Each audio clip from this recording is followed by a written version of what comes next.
सडकमा मोटरसाइकल चलाउँदा basic traffic नियम पनि नमान्ने माननीयको मुखबाट संसदमा बडा बडा नीति नियमका प्रवचनहरू गुन्जिएको म ती सीएका विद्यार्थी माननीयलाई र अन्य माननीयहरूलाई सभामुख महोदय मार्फत चुनौती दिन चाहन्छु।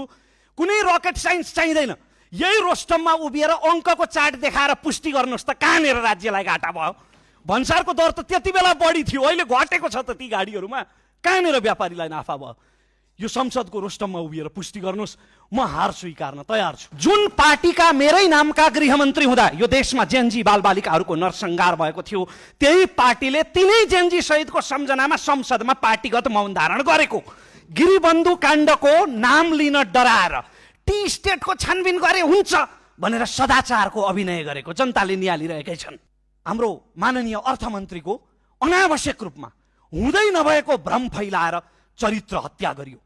जब ती गाडीहरू पास भएका छन्, ती गाडीहरू पास भएको मितिमा करको दर, भन्सारको दर आजको भन्दा कम थियो, अहिले भन्सारको दर बढेको छ।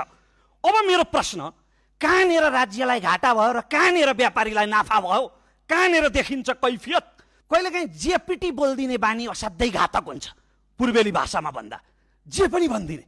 अस्ति एकजना माननीयले हाम्रो नीति कार्यक्रम त 81 सालकोसँग हुबहु मिल्छ भनिदिनु भयो। अनि के मिल्छ भनेको पत्रकारले कलर पनि मिल्छ कभर पनि मिल्छ भनिदिनु भयो। भित्र किताब खोलेर हेर्ने दुःख किन गर्नु? 81 सालकोसँग हुबहु मिल्छ भनिदियो, 2-4 थान जय जयकार गुन्जिहाल्छन्। सम्माननीय सभामुख महोदय, विद्युतमा कर लगाइयो भनेर हो, विद्युतमा 5% भ्याट लगाइयो, तर कति हो त त्यो 5% भनेको? 50 युनिट भन्दा माथिको बिजुलीमा 5% भ्याट लगाइएको छ। 50 युनिट भन्दा माथि प्रचलित मूल्य अहिलेको प्रति युनिट 9 रुपियाँ 50 पैसा पर्छ। त्यो 9 रुपियाँ 50 पैसाको 5% भनेको त 45 पैसा हो त सभामुख महोदय, प्रति युनिट।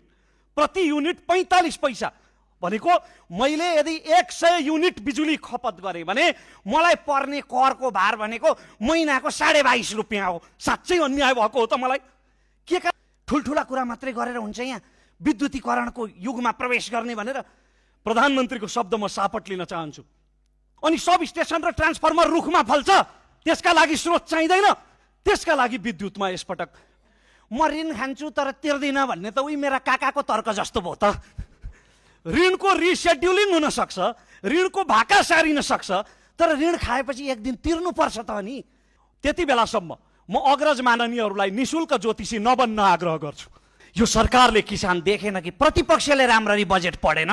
सभामुख महोदय, निधाएकोलाई बिउजाउन सकिन्छ, तर निधाएको अभिनय गर्नेलाई बिउजाउन त त्यो असम्भव हुन्छ।